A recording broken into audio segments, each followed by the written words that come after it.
I am the real daughter who was found, and the system told me to start a fight. My birth mother hugged the fake daughter tight. Although you are our biological child, Brooke has been with us for 18 years. We can't live without her. The system roared. Quick, flip the table. Call them biased. I nodded. That's normal. 18 years of affection versus 18 years of biology. If I were them, I'd choose affection too.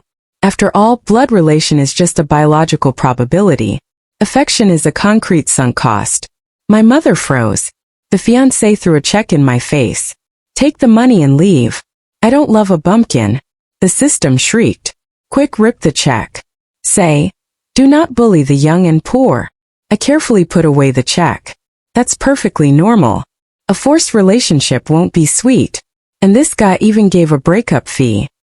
He's practically a saint of the industry. The fiancé was dumbfounded. The system crashed.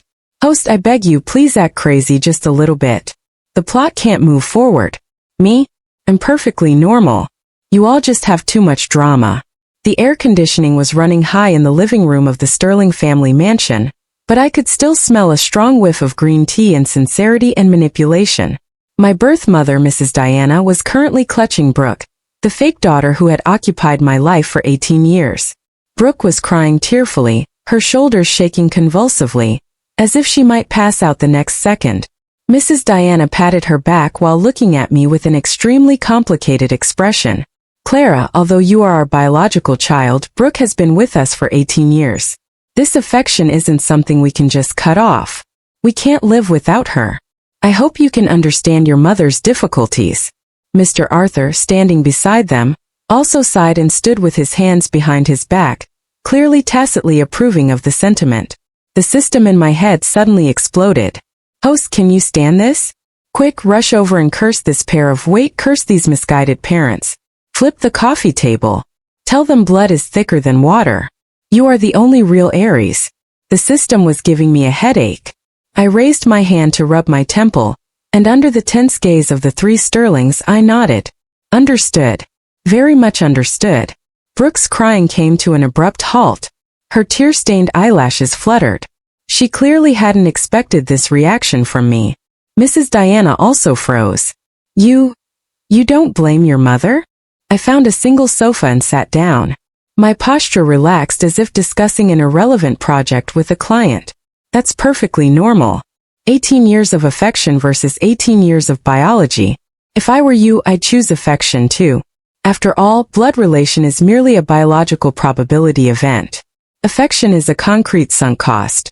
I pointed to the designer dress Brooke was wearing and then pointed to the cheap clothes I had on. You have invested 18 years of money, time, and effort into her like raising a premium account. Now, suddenly saying you want to switch to a new account and start over, anyone would be reluctant. This is basic economics. I understand. The living room fell silent. Mrs. Diana's expression was as if she had swallowed a fly.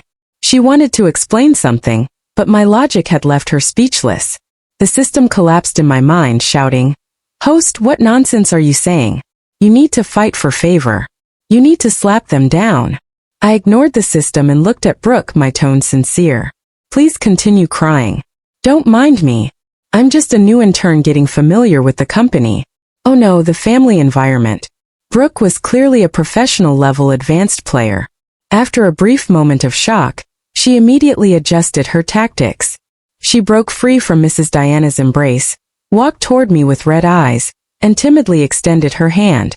Sister, I'm sorry. It's all my fault. I stole your place. If you're unhappy, I can move out. If this were the original plot, I should have slapped her or exchanged insults, then been reprimanded by my parents. The system started roaring again. The opportunity is here. Quick, call her a green tea. Tell her to get out. I looked at Brooke's carefully manicured hands but did not shake them. Instead, I pulled a packet of wet wipes from my bag and handed it to her. Don't say that. The title deed for this house is under Mr. Arthur and Mrs. Diana's names. Legally speaking, we are both dependents residing here. I paused, then continued in a tone of academic discussion. Besides, where would you go if you moved out? You don't have property under your name. You lack independent survival skills. Renting an apartment will get you scammed by agents, and hotels are too expensive. As a rational actor, staying here is the choice that maximizes self-interest. If I were you, I would also stick around. Brooke's hand suspended in midair froze. All the scripts she had prepared for graceful retreat and advancement were choked back by my blunt honesty. Her performance of sacrificing everything for love had, in my hands, been turned into the realistic narrative of sticking around for survival. Mr. Arthur finally couldn't take it anymore. He frowned. Clara, watch your language. Brooke is your sister. What's this talk about sticking around? This is her home too.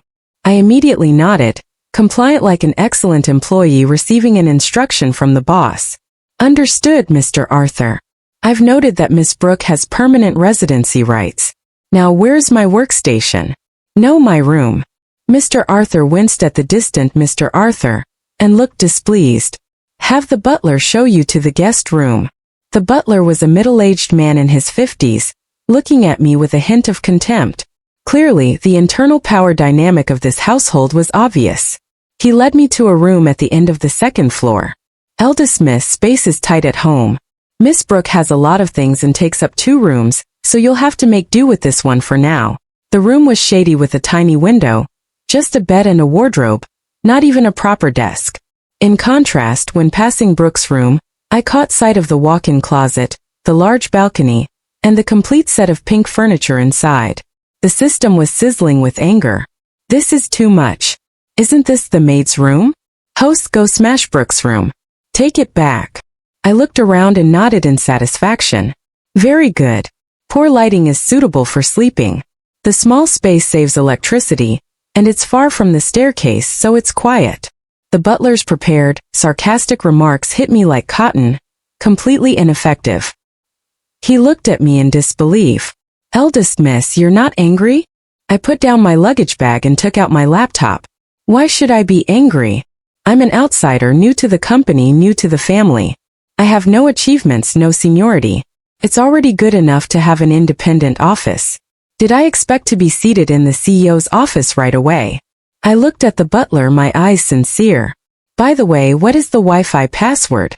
Is the internet fast? I have to work overtime tonight. The butler opened his mouth but only managed to squeeze out a string of numbers. Before slinking away, I closed the door. The system was still being insistent. Are you an idiot? They are humiliating you. I opened the computer connected to the Wi-Fi and checked the stock market. System, you are too emotional. Will humiliation make me lose a piece of flesh? No. But if I smash things because I'm angry, I'll have to pay for the damages. I only have $200 on me. I can't afford to pay. During dinner, the atmosphere at the table was so awkward, it was difficult to digest. Mrs. Diana kept serving Brooke food and peeling shrimp to show her maternal love. Brooke, you've lost weight lately. Eat more of this. Brooke gave me a provocative glance and said sweetly, Thank you, Mom. Mom is the best to me. Mr. Arthur also occasionally offered Brooke soup. The family of 3 was enjoying themselves as if I were a stranger sharing their table. System. Flip the table quick. Splash the soup on Brooke's face. I lowered my head and ate my rice quickly but politely. Years of being a corporate drone had honed my ability to finish a meal in 5 minutes. Lunch break time is precious. Mrs. Diana seemed to finally feel a flicker of guilt and placed a piece of pork rib in my bowl. Clara, you eat too. Don't just focus on the rice. The rib had bell pepper on it, which Brooke disliked. I looked at the rib but didn't touch it. Brooke immediately spoke up. Is sister disgusted by the food Mom gave her? Sister, you probably didn't get such good ribs in the countryside, did you? I put down my chopsticks and wiped my mouth with a napkin. I'm not disgusted. I'm full. I stood up and bowed slightly to Mr. Arthur and Mrs. Diana. Thank you for the meal. The food was very much to my liking. If there are no other instructions, I will return to my room to handle some work now. Mr. Arthur was taken aback. Work? You just got back. Aren't you going to chat with us? I looked at the wall clock. It is currently 7:30 p.m., which is private time. Besides, I see you are all having a pleasant conversation, and my insertion into the topic would disrupt the atmosphere. As a new employee, as a newcomer, one must be observant. Having said that, I turned and left, leaving 3 stunned faces behind me. I faintly heard Mrs. Diana complaining. Why is this child like a robot? She has no warmth at all. The corner of my mouth curved slightly. Warmth? That's something only humans are entitled to. In your eyes, I am nothing more than an intruder with a blood connection. Talking about warmth is too much of a luxury. Discussing rules is easier. Early the next morning, the Sterling mansion received an unexpected guest. Julian, Brooke's fiancé, and the fiancé who was originally supposed to be mine. The man certainly looked presentable, custom-tailored suit, hair neatly combed, but his eyesight was clearly terrible. The moment he walked in, he saw me preparing to leave for work. In fact, I was going to the library to use the AC and save electricity. Without a word, Julian pulled a check from his jacket and lightly tossed it at me. The check fluttered to the floor. $5 million. Take the money and get lost. I don't love country bumpkins. Julian looked down at me, his tone aggressively smug. Brooke stood at the top of the stairs, covering her mouth to stifle a laugh. The system's voice was so excited it cracked. Tear up the check. Hurry, throw it in his face. Tell him not to look down on the poor youth. Every dog has his day. I bent down and picked up the check. I carefully examined the numbers, signature, and seal, confirming it was genuine. Then I pulled a small portable notepad and a pen from my bag. Wait a moment, Mr. Julian. I scribbled a few lines, tore the page off, and handed it to Julian. Julian took it instinctively, glanced at it, and froze completely. What is this? A receipt? I replied, smiling professionally and perfectly. Since you paid a breakup fee, we should follow the proper procedure to avoid future financial disputes. It states that I have received 5 million RMV from Mr. Julian, voluntarily relinquishing the engagement. Payment settled. No returns or exchanges. Julian stared at me as if I were a monster. You just took it. Why wouldn't I? I carefully slipped the check into a book. This is perfectly normal. A forced melon isn't sweet. And this one even came with a 5 million breakup fee. That's a model of professional integrity. Mr. Julian, you truly are a generous client. I even added thoughtfully. Would you like me to send a thank you letter to your company or perhaps clarify on social media that I was the one not worthy of you? Julian's face instantly turned a mottled pig liver purple. All the insults he had prepared were completely choked off by my receipt. With 5 million in hand, I instantly stood taller. But I didn't squander it as the system had hoped. Instead, I used the money to buy several promising stocks. That evening, the atmosphere at the Sterling house was even heavier than the day before. Mr. Arthur and Mrs. Diana were sitting on the sofa with Brooke dabbing her eyes nearby. Seeing me return, Mr. Arthur slammed his hand down on the table. Clara, have you no shame? How could you take Julian's money? Brooke sobbed. Sister, did you only come back for the money? If you're short on cash, I can give you my allowance. Why did you insult Julian's feelings for me? The system yelled back. Call them hypocrites. I changed into my slippers and walked to the center of the living room, pulling a silk banner from my bag. I had specially made it that afternoon. It had 8 large characters written in gold on a red background. Thank you for performing filial duty on my behalf. Wishing you eternal happiness. I solemnly presented the banner to Brooke. Sister, I took this money with a clear conscience. Think about it. This engagement was originally mine, and now it belongs to you. This 5 million is merely the transfer fee for passing the fiancé on to you. These days you have to pay a transfer fee just to take over a small shop, let alone a premium asset like young Master Vance. Brooke looked at the banner, unsure whether to accept it or not, and her face turned green. Mr. Arthur shook with rage. You treat marriage like a transaction. Marriage is essentially an economic contract, I stated seriously. Since young Master Vance was willing to pay for true love, if I, as the party facilitating the union, didn't accept the money, wouldn't that make his true love seem cheap? I looked at Brooke encouragingly. Sister, your love is worth 5 million. You should be happy. Brooke wailed and ran upstairs. Mrs. Diana pointed at me. You're going to be the death of me. I blinked innocently. Mom, I'm just upholding my sister's worth. Perhaps to compensate for Brooke's wounded feelings, Mrs. Diana decided to take us shopping that weekend. The stated purpose was to buy me clothes, but as soon as we entered the mall, Mrs. Diana dragged Brooke straight toward the luxury boutiques. Brooke, this dress suits you. Go try it on. Brooke, this bag is new. It looks good on you.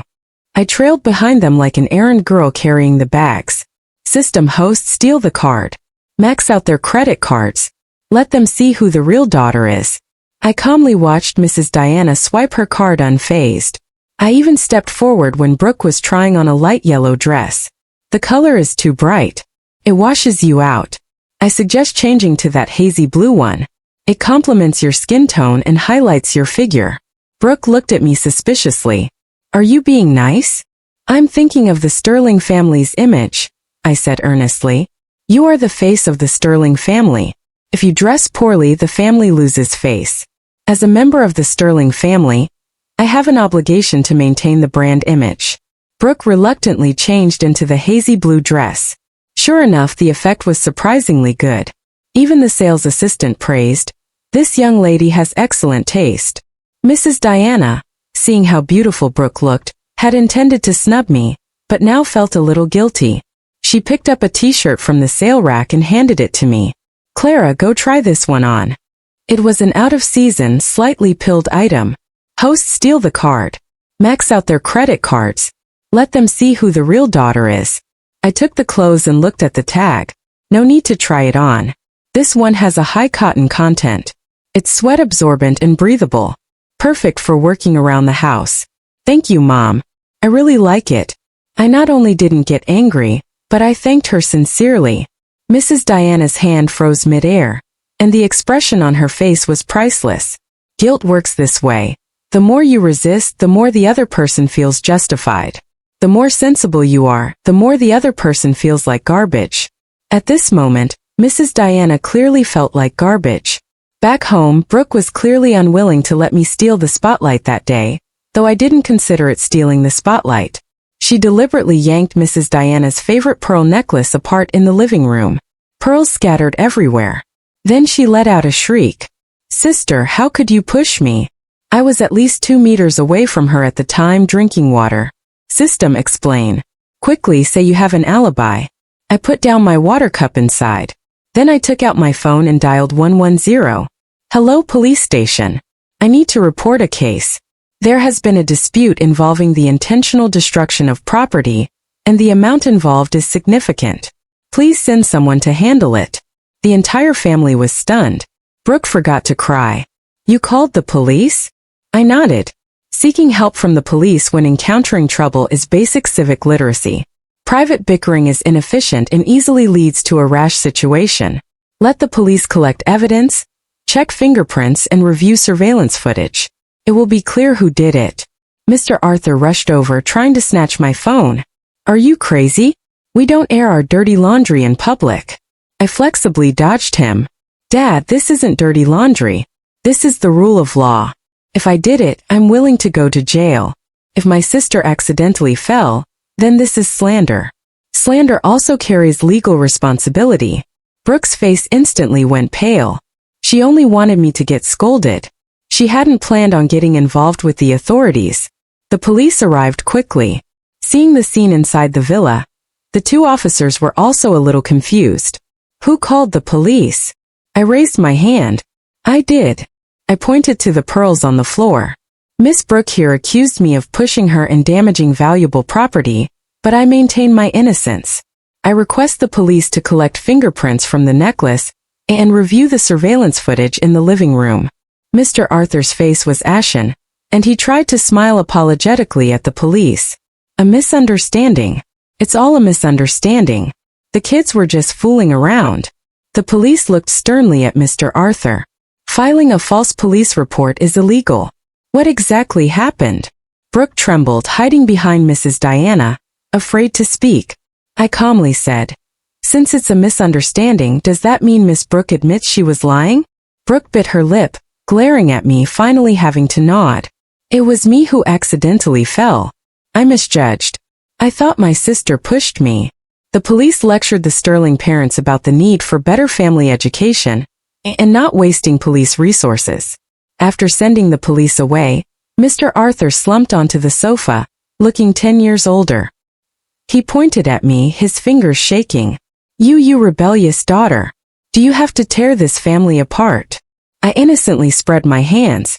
Dad, I was helping Brooke. If this habitual lying isn't corrected now, she will suffer serious consequences in the real world later. I was doing this for her own good. Only magic defeats magic. Only logic defeats emotion. Watching the three members of the Sterling family look like they had just eaten dirt, I felt an unprecedented sense of refreshment. After the police incident, the Sterling family trio developed a strange sense of fear toward me. They no longer easily sought trouble with me, even slightly avoiding me. But that didn't mean they had given up. Brooke's birthday banquet was imminent. This was a major event for the Sterling family, inviting social elites from across the city. Mrs. Diana called me to the study and handed me a dress. Clara, this banquet is crucial. Publicly, we won't disclose your identity for now. We'll just say you are a distant relative. Do you have any objections? This was to prevent me from embarrassing them and to save Brooke's face. System, refuse. Announce loudly at the banquet that you are the true daughter. Slap them down. I took the dress. It was a very ordinary black gown, suitable for standing in the corner as a background prop. No objections, absolutely none. I agreed quickly. Being a distant relative is great. No socializing, no toasting, and I can focus entirely on the buffet. By the way, is the lobster limited on the day? Mrs. Diana was once again defeated by my train of thought. All the words of appeasement she had prepared were choked back in her throat. You only care about eating. The people regard food as paramount, I stated matter-of-factly. As a distant relative, my cape is to eat well, drink well, and not cause trouble for the hosts. On the day of the banquet, the Sterling villa was brightly lit. Brooke wore a custom haute couture gown, accepting compliments like a princess. Julian stood beside her. They looked like a perfect couple. I wore a black dress, hiding near the corner food counter, focusing intently on peeling a large Australian lobster. System, frustrated host. Look how splendid they are. You're just sitting here eating. Where is your dignity? Can dignity be eaten? This lobster costs hundreds per piece. I dipped it in sauce, popped it into my mouth and squinted my eyes in satisfaction. Just then a passive-aggressive voice rang out. Oh, isn't this the hick who took the money? What? Did you spend the $5 million already, and now you're here to freeload? Julian walked over with a few rich second-generation peers, holding a wine glass and wearing a mocking expression. I wiped my hands and looked up at him. Mr. Julian, good evening. The $5 million hasn't been spent. The financial returns are quite good. Thank you for your concern. Julian choked slightly, then sneered. I heard you're here today as a distant relative. What? Too ashamed to acknowledge your birth parents? The surrounding people broke out in laughter. I nodded. That's right. After all, the Sterling family has high standards. A country girl like me needs to know her place. However, Mr. Julian, I hear the Vance Group stock recently dropped 2 points. You still have the mood to drink here. Your composure is admirable. Julian's face changed. What do you know about stocks? Shut up. I don't understand them, but I understand the news. I pointed to my phone screen. The notification that just popped up says Vance's logistics company is under investigation for suspected illegal operations. Shouldn't you take a call? Julian's phone rang right on cue.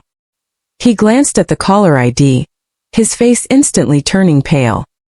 He forgot about mocking me and rushed to the side nervously to answer the call. The surrounding rich kids exchanged glances, looking at me with a new hint of awe. Did this woman's mouth possess some kind of magic? Brooke had been following the commotion. Seeing that Julian had been chased away by me, she approached, holding 2 glasses of red wine. Sister, don't blame Julian. He just speaks his mind. She handed me a glass, her eyes flickering. I knew the classic plot device was coming. Spill the wine, then accuse me of pushing her. Or spill the wine on me to make me lose face. System. Throw it on her. Attack first. I took the glass but didn't drink, placing it instead on a nearby table. I don't drink. Alcohol dulls the nerves and affects my judgment.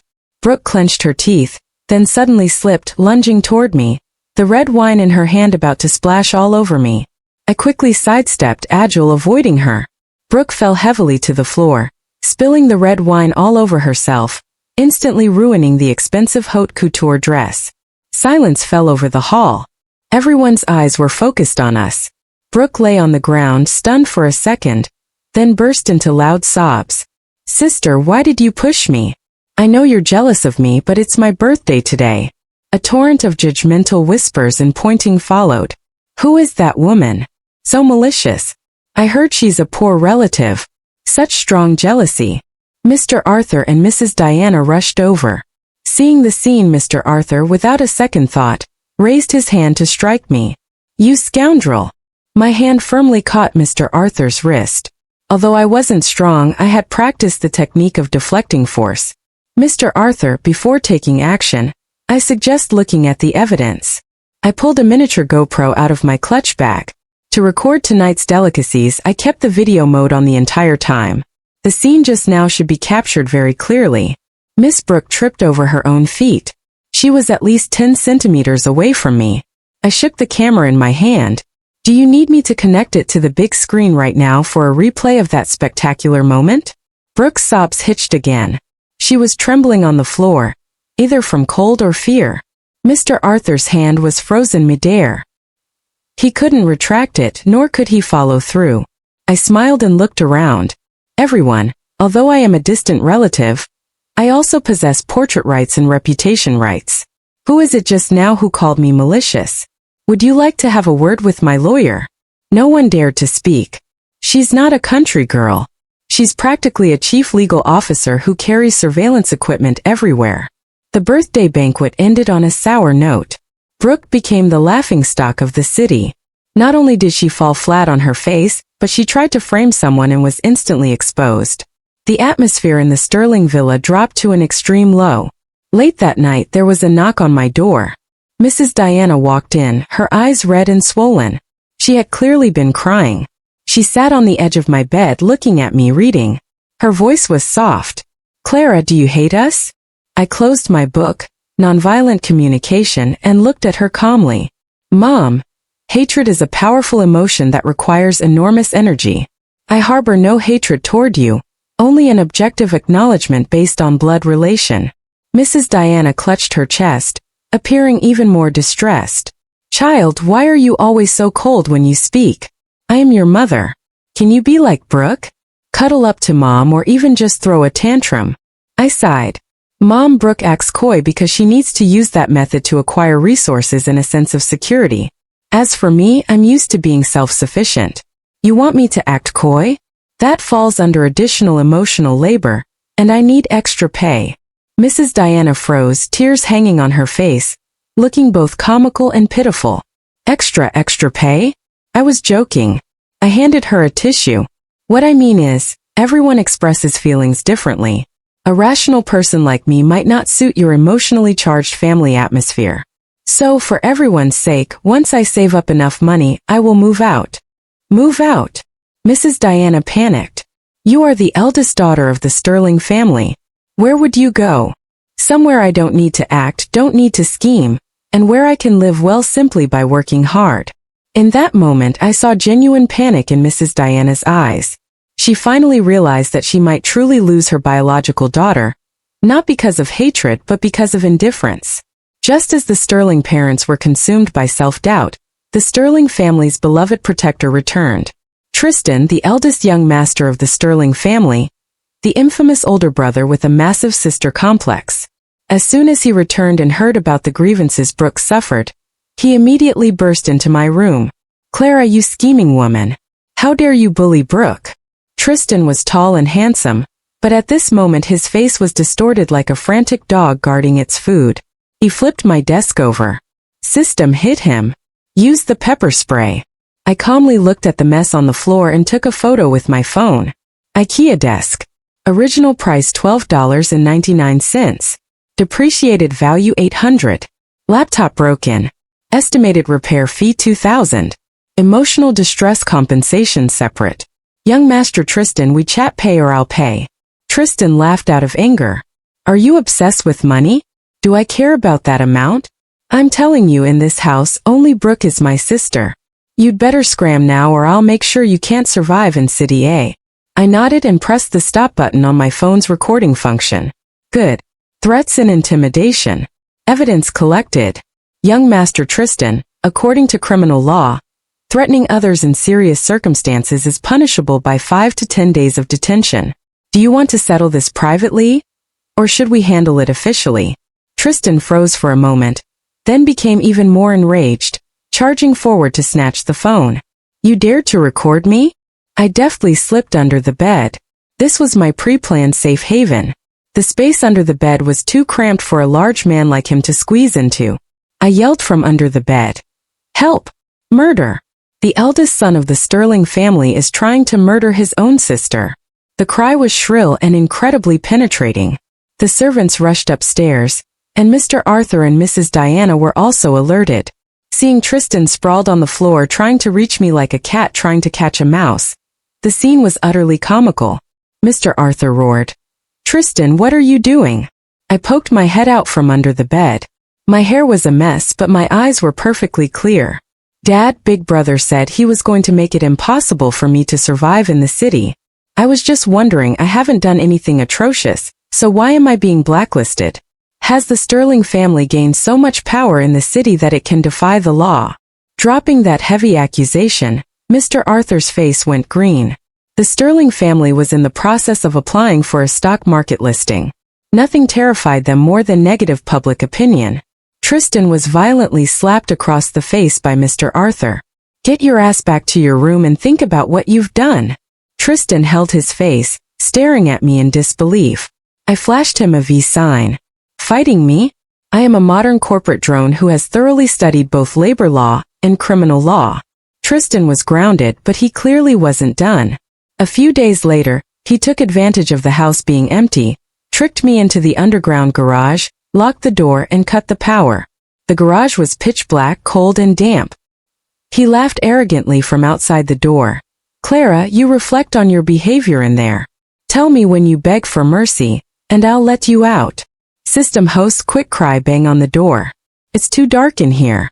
I pulled out my phone and turned on the flashlight. Beg for mercy? Why would I beg for mercy? It was quiet here, cool with no crying from Brooke, no nagging from Mrs. Diana.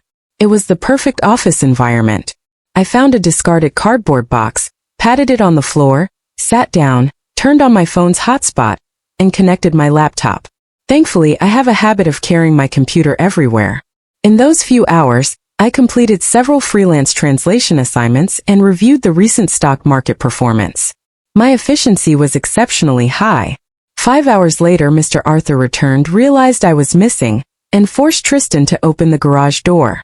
When the door opened, light streamed in. Tristan expected to see me sobbing uncontrollably and having a mental breakdown. Instead, he saw me smiling fondly at my computer screen. It rose. It rose again. That short-term trade was brilliant. I closed the laptop, stretched, and looked at the stunned people in the doorway. Oh, everyone's here. Perfect. I'm hungry. What's for dinner? Tristan pointed at me as if he'd seen a ghost. You're not afraid of the dark? Afraid of the dark. I used to work overnight shifts frequently. I experienced power outages at the company several times. What is this darkness? As long as I have power and internet, I can survive. Mrs. Diana rushed over and hugged me, crying hysterically. Clara, you scared your mother to death. Are you all right? I gently pushed her away, shaking my phone. I'm fine. The signal just wasn't great here, which slightly affected my internet speed. Next time you lock me up, could you choose a spot with better reception? Tristan completely broke down. He felt I wasn't human. I was a monster without fear.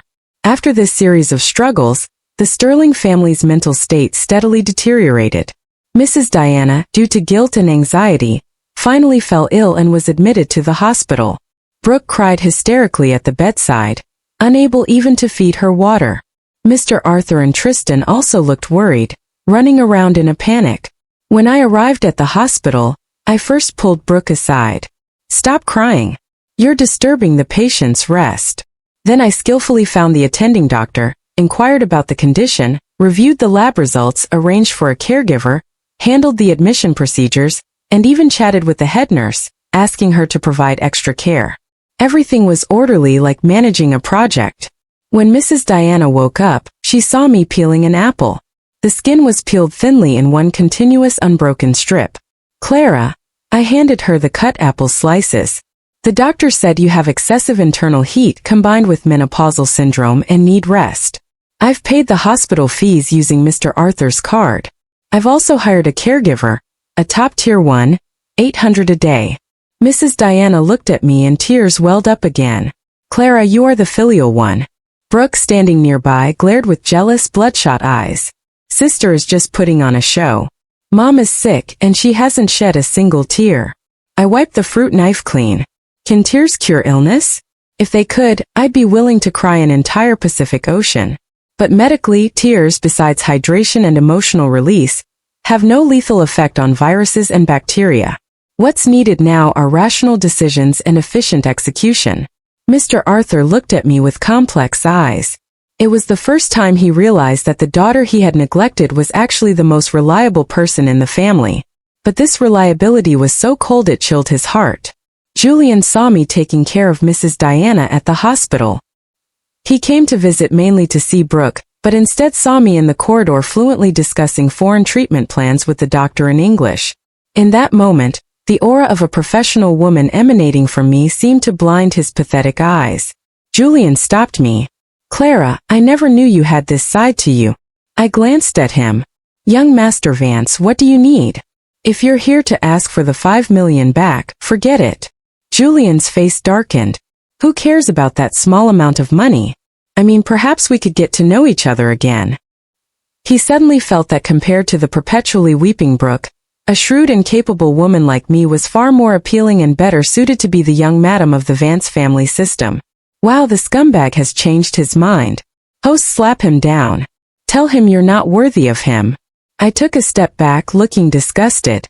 Young Master Vance, this constitutes a breach of contract. We have already terminated the engagement, and the matter is financially closed. For you to try and eat expired grass now is commercial fraud. Furthermore, I have no interest in recycling trash, even if it's gilded trash. Julian was mortified and enraged. Clara, don't be so ungrateful. Respect is earned, not given. I walked around him and strode away. Behind me, Brooke emerged just in time to see the exchange. She saw the way Julian was staring at my retreating back, and the jealousy in her eyes almost burst into flames. Excellent. The dog-eat-dog show was about to begin. As my status in the Sterling family grew more stable, achieved by thoroughly shutting them down until they lost their temper, the system began to malfunction. It found that the original Misery novel plotline was completely unworkable. The antagonists, far from tormenting me, were having their endocrine systems thrown out of whack by my mere presence. System host, please go a little crazy. The plot collapse degree is already 90%. If this continues, the world will restart. I was looking at property information. I had saved enough for a down payment and was ready to buy my own small apartment. System, haven't you understood yet? The underlying logic of this world isn't melodrama. It's that the economic foundation determines the superstructure. As long as I have money and ability, how the plot proceeds is up to me. The system buzzed twice and fell silent. After a moment, it switched to a different mechanical voice, detecting the host's self-consistent logic. System is upgrading. Upgrading to money-making system. I smiled. That's more like it. Only the perceptive adapt to circumstances. Brooke finally couldn't sit still any longer. She noticed Julian was growing distant toward her, constantly asking about me instead. So she deployed her killer move. She was pregnant. It was fake, of course. Waving a forged ultrasound report, she caused a scene at the Sterling house, pressuring Mr. Arthur and Mrs. Diana to make Julian marry her immediately. Julian was stuck between a rock and a hard place. Although unwilling, he was compelled to agree due to public opinion and pressure from the Sterling family. On the eve of the wedding, Brooke ran into my room to gloat. Sister, no matter how much you try to seduce Julian, I'm the one who wins in the end. I'm carrying his child. I will be the one and only young madam of the Vance family. I was packing my luggage. My new apartment was already furnished. Seeing the look of triumph on Brooke's face, I just found it amusing. Congratulations. Congratulations. I wish you two would be locked together forever. Aren't you jealous? Why would I be jealous of a man who takes other people's leftovers? I pointed to the ultrasound printout. This picture is photoshopped quite well, But it has one basic factual error. The size of the gestational sac doesn't match the gestational age. I suggest next time you fabricate something, you find a more professional graphic designer. Brooke's face instantly changed color. You're talking nonsense. Whether it's nonsense or not, a trip to the hospital will confirm it. I picked up my suitcase, but that's none of my business anymore. I'm moving out tomorrow, and I won't be participating in your melodrama. On the day I moved, the whole family came to see me off. Mrs. Diana was crying sincerely. Clara, do you really have to go? The house is so big. Mom, distance creates beauty. I hugged her. I'll come back to visit often in the future with gifts like a real guest. Mr. Arthur handed me a card. There's some money in here. Take it for security. I didn't refuse. I took it. Thank you, Dad. I'll treat this as an investment in your retirement fund and report the returns to you regularly. Tristan stood awkwardly to the side. Hey, if anyone bullies you later, just mention my name. No need. Calling the police is faster. I pulled my suitcase and walked out the main gate of the Sterling family villa. The sun was bright and the air was fresh. The system chirped happily in my mind. Ding. 5 million dividends credited to your account. I looked back at the gilded, opulent, yet oppressive villa. Goodbye to this melodramatic farce of the real and fake lives. From now on I am Clara, a happy rich woman with tens of millions in assets, stable emotions and perfect logic. As for Brooke and Julian, I heard that on their wedding day, Julian discovered Brooke's fake pregnancy and called off the marriage on the spot. The Sterling and Vance families broke ties completely, and their stock prices plummeted. However, that's another story entirely. After all, I had blocked them all. That's completely normal. Ineffective socializing is inferior to making